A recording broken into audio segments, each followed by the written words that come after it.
अजित पवार यांच्या निधनाच्या नंतर राष्ट्रवादीच्या नेत्या रुपाली पाटील ठोंबरे यांनी एक भावनिक पोस्ट केली आहे आणि या पोस्ट सोबत त्यांनी काही महत्त्वाचे सवाल देखील विचारले आहेत। आपण बघूयात त्यांनी असं म्हटलंय, हा घातपात आहे की घात आहे।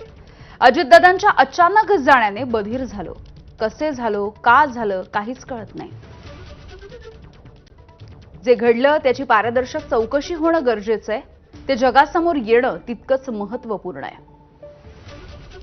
फ्लाइट 8 वाजता असताना कॅप्टन मदन आणि कॅप्टन यश हे ट्रॅफिकमध्ये अडकल्याचा दावा।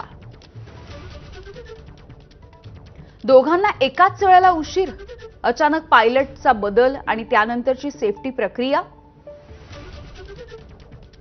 या सर्व बाबींची सविस्तर आणि पारदर्शक माहिती सार्वजनिक का करत नाही, असा सवाल त्यांनी विचारलाय।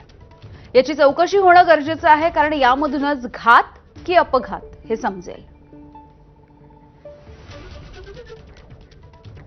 उपमुख्यमंत्री सुनेत्रा पवार यांच्या शपथविधीवरून सामाजिक कार्यकर्त्या अंजली दमानिया यांनी आता भाष्य केलंय। अजित पवार यांच्या निधनाच्या नंतर अवघ्या 3 दिवसांमध्ये शपथविधी घ्यायला काहीच हरकत नसेल, असं त्यांनी म्हटलंय।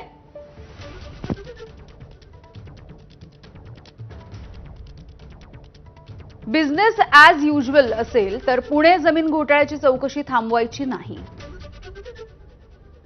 पार्थ पवारांच्या विरोधात प्रलंबित FIR तात्काळ दाखल करा।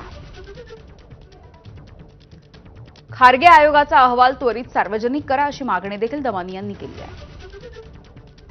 पार्थ पवारांवरती चौकशी सुरू असताना राज्यसभेचं खासदार बनवणं हे चुकीचं असल्याचं देखील दमानिया यांनी लिहिलं आहे। धनंजय मुंडेही सुनेत्रा पवारांच्या मागे पुढे फिरतायत। संधी साधू माणूस, परत येण्याची तडफड।